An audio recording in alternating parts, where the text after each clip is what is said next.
Hello and welcome to Maths with Jacob.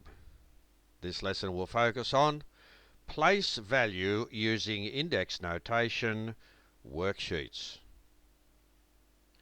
Now here we have a couple of worksheets just to give us some practice on writing numbers using index notation, just like we did in the lesson on this topic. So represent each of the following numbers using index notation. Now the absolute crucial thing to remember here is the place value. So that's the ones column and the tens column.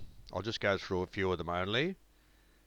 The ones column, the tens column and the hundreds column. The ones column, the tens column, the hundreds column and the thousands column. Ones, tens, hundreds, thousands, 10,000s. So if you remember all those place values, all these should be very, very straightforward. And remember what happens when you have a zero in a particular place. Okay, so that means there are 0 tens.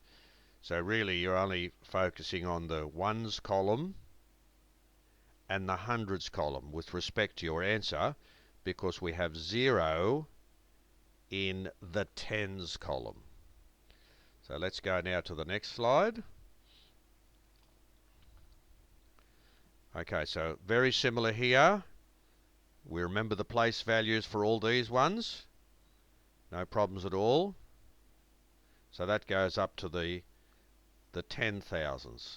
Okay, when you've got 5 digits like that, this one here to the left-hand side is in the 10,000s column. Now we come down here and look what we see. 1, 2, 3, 4, 5. There are 6 digits. So let's see what the place values are here. The units, tens,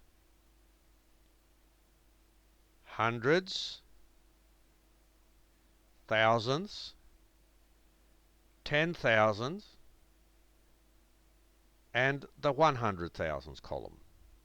So that's just for those 1, 2, 3, that's for those last 5 there. So those last 5 there go up to the 100,000s column. So remember the place values and you won't have any trouble whatsoever in writing all those numbers on those 2 slides using index notation. So this video has presented 2 slides which give us practice. So there are 2 worksheets that give us practice in writing numbers using index notation, and it is very crucial to remember the place value.